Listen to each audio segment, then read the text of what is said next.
Bonjour et bienvenue dans cette vidéo où nous allons apprendre à créer notre premier projet Web API en .NET Core. Donc, on a ici la fenêtre de démarrage de Visual Studio. Alors, on va venir créer un nouveau projet. On est habitué de faire nos applications web en .NET Core.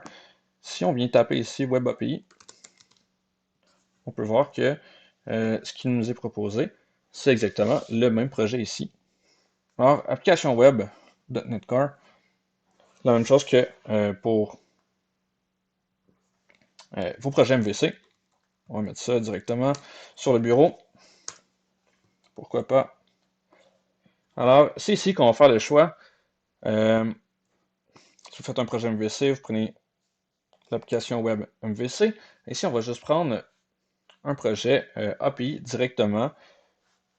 Ça va être le plus simple pour notre contexte. Alors, voilà, c'est tout. On n'a pas besoin de faire plus que ça. On crée le projet.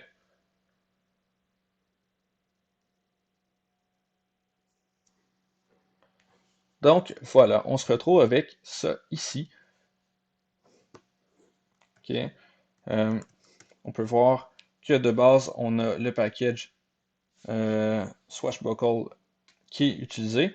Donc, nos configurations, comme d'habitude, se trouvent dans startup.cs.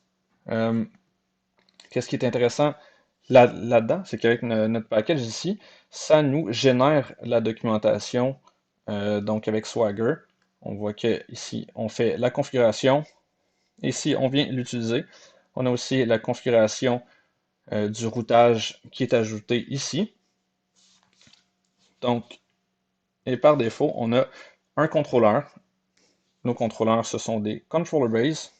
On voit qu'on a la notation API controller et les annotations ici. Donc, pour les routes, donc pour pouvoir trouver la bonne route. Et on a simplement donc nos actions. Alors ça ressemble vraiment beaucoup à ce qu'on avait avant. Mais si on vient juste vouloir comparer un contrôleur MVC comparativement à un contrôleur WebAPI, qu'est-ce qui se passe? Donc, on va mettre un contrôleur avec des actions de lecture-écriture. On peut voir, on peut mieux voir la différence. Appelons-le Home Controller, c'est parfait. Puis, maintenant, on va se créer un nouveau contrôleur. Ici, Web API, Values Controller, génial. Donc, qu'est-ce qu'on remarque? Premièrement, ici, donc, c'est un controller base, puis on voit qu'on a la notation ici, API Controller, alors que du côté MVC, c'est juste un controller et on n'a pas besoin de mettre de notation. Par contre, si on vient voir ici, c'est quoi un contrôleur MVC? Donc, en venant voir la source, si vous me demandez comment j'ai fait, j'appuie sur F12 pour ce faire, mais il faut aussi cliquer sur le bouton droit et faire atteindre la définition. Et on voit que donc un controller, c'est ça l'hérite aussi de controller base, tout comme notre contrôleur d'API. Alors maintenant, la plus grande différence, c'est quoi? C'est vraiment juste que nos actions ici à l'intérieur du contrôleur Web API, ils retournent directement des données. Et du côté de notre MVC, donc on retourne des vues contenant des données. Donc la différence, c'est qu'on n'a pas besoin de créer les vues, on retourne directement nos données, nos modèles dans le API Controller. Alors maintenant, on va regarder ici, on n'a plus besoin du contrôleur MVC, on va enlever ça. Donc présentement, on a un Values Controller puis un Weather Forecast Controller. Regardons, si on fait play, qu'est-ce que ça nous donne? Donc, ce qui est vraiment agréable, c'est que la documentation va être générée automatiquement avec Swagger. Alors, on devrait voir ici aussi l'URL qui est directement sur Swagger et on peut voir notre documentation. Donc, on voit l'URL qu'on doit utiliser pour atteindre les différentes actions, les différents contrôleurs. Puis ici, on vient voir à l'intérieur, on peut voir aussi Donc les paramètres qui s'attendent, là, on n'a jamais besoin de paramètres. Et c'est quoi le type de réponse? Donc c'est super pratique. On peut voir. Si vous remarquez ici, lors du routage, qu'est-ce qui se passe? On voit que le routage, c'est API/values. Donc, c'est la route fixe. Alors, API, ensuite le nom du contrôleur, et on a donc un paramètre facultatif pour certaines actions. Et la différence pour savoir quelle action on appelle, c'est la méthode HTTP qui est utilisée. On voit ici get, ici put, ici delete. Puis, donc, pour ceux qui n'ont pas de paramètres, c'est get ou post. Alors, à ce moment-là, ça permet, juste en utilisant une méthode HTTP différente, d'avoir accès à différentes méthodes. On pourrait toujours aussi le changer, faire la configuration différemment. Euh, si on voulait, on va faire ça dans une petite minute. Alors, ok, on avait ça ici. Si on regarde, ok, on voit HTTP get avec ici un paramètre facultatif.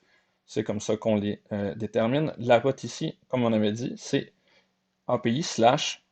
Puis là, on peut voir le nom du contrôleur. C'est configuré comme ça ici. Ce qui veut dire que si on changeait le nom du contrôleur pour l'appeler quelque chose comme patate, eh bien, ça va changer ici la route. Mais maintenant, essayons de générer avec ça, générer un contrôleur avec Entity Framework et tout, parce que c'est comme ça qu'on va faire en MVC. On veut sûrement pouvoir sauvegarder nos données, avoir un peu de persistance. Alors, si on voit présentement, il nous manque les packages de Entity Framework. Il nous manque aussi la configuration pour la base de données qu'on veut utiliser et tout. La méthode la plus simple que j'ai trouvée, c'est simplement de venir se créer un modèle. Alors, venons faire un dossier qu'on va appeler. Oh, désolé, je n'ai pas arrêté mon projet. Voilà, on pourra maintenant modifier le nom du dossier. Donc, models, dans lequel on va venir mettre ici une nouvelle classe. Appelons-la, bon, donc, une classe de chat. Et ici, on va venir mettre une propriété ID. Si vous vous demandez comment j'ai fait ça, donc il suffit d'écrire prop pour une propriété et on voit donc c'est un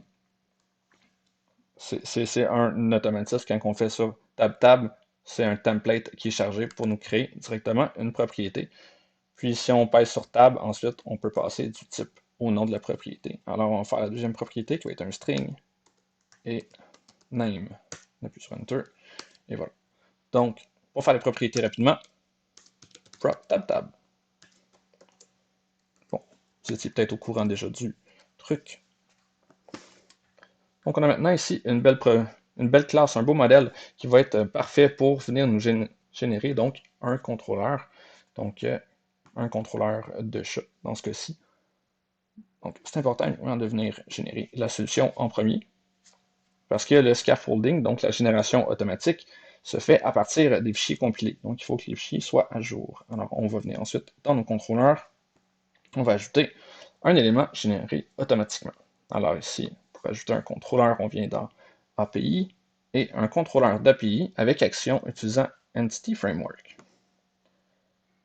Donc, on choisit ici notre classe. On veut que ce soit des chats. On n'a pas de contexte Entity Framework, c'est normal. On n'a même pas Entity Framework d'installer encore. Donc, on va simplement venir en créer un nouveau. Ouais, de son nom par défaut. Et là, ce qui est magique, c'est que ça nous installe directement tous les packages NuGet qui nous manquent. Et ça va nous générer un contrôleur. Si jamais ça ne fonctionne pas, c'est qu'il va manquer le package qui vient d'installer là, de génération de code. Des fois, il faut redémarrer la génération. On peut voir ici le package qui est installé, codegeneration.design. Bon, vous voyez, ça ne fonctionne pas, mais maintenant, les packages ont été installés, fait qu'on peut refaire ajouter, puis là, ça devrait fonctionner le deuxième coup. Et voilà, on a un beau contrôleur de chat qui a été généré avec Entity Framework. Donc, on a notre contexte. C'est sûr que bon, ça fait le travail de base, mais si on a une BD qui grossit, ce sera pas nécessairement tout le temps adéquat. Ça fait quand juste vraiment les trucs de base. Fait que si on va voir un peu ce qui nous a été généré, on a le contrôleur ici avec différentes actions qui utilisent le contexte. Justement, notre contexte, on voit ici, ça nous a créé un DB contexte, ça a ajouté le DB7 de chat à l'intérieur. Et on peut même venir voir euh, dans App Config, on voit que on a ici notre connection string qui a été ajouté directement vers une BD locale SQL. Et même si on vient voir dans startup.cs, qu'est-ce que ça nous a mis aussi? Ça nous a ajouté la configuration ici pour utiliser le contexte et utiliser SQL Server. Et ça l'a, ouais, c'est ça. Ça l'a juste ajouté le contexte et tout ce qu'on a besoin de faire. Donc maintenant, si on fait play, on va voir maintenant la documentation qui devrait s'être mise à jour. Et voilà, on voit maintenant qu'on a euh, un contrôleur de chat, un contrôleur de values, un contrôleur de weather forecast. Donc les chats, on a les différentes actions. Là, ça se peut qu'on dise, j'aurais besoin de d'autres actions parce que peut-être que ces URL-là sont pas adéquates ou vous aimeriez avoir quelque chose d'un petit peu plus personnalisé. Donc, ce que je vous conseille qu'on peut faire, c'est, de venir faire stop pour pouvoir modifier les contrôleurs.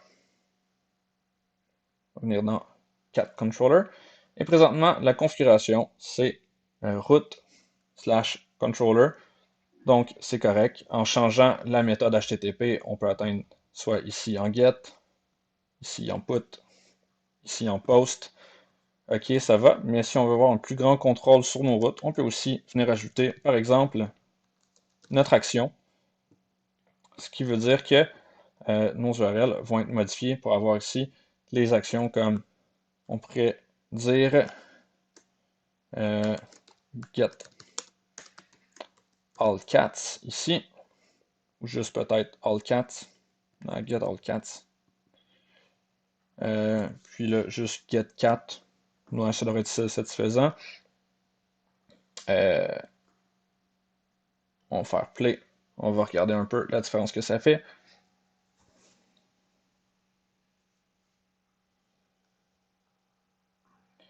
Puis on peut remarquer maintenant, euh, on a le nom de nos actions qui s'affichent. Bon, c'est sûr que put4, post4 et delete4, c'est peut-être pas la meilleure chose. Ce serait quelque chose comme ici add4, edit4, puis bon, delete4, ça va, je pense. Mais on peut voir, c'est possible, donc de configurer notre route de façon un petit peu plus personnalisée pour avoir un comportement un peu différent. Mais encore là, les actions étaient accessibles avant, juste en changeant la méthode HTTP. C'est si on veut mettre soit plus d'actions ou configurer nos trucs autrement. Si on voulait utiliser uniquement get et post aussi, puis ça créerait des conflits. Donc à ce moment-là, on peut venir mettre le nom des actions dans la route en utilisant ici la petite configuration de base, en la modifiant, puis en venant utiliser donc après ça les annotations sur chaque action pour changer la méthode HTTP. Alors voilà pour un projet de base Web API en .NET Core qui utilise la génération de code avec Entity Framework, puis comment aussi faire une configuration de Entity Framework facilement, parce qu'on n'a eu rien d'autre à faire que de laisser le framework générer des choses pour nous. Alors voilà,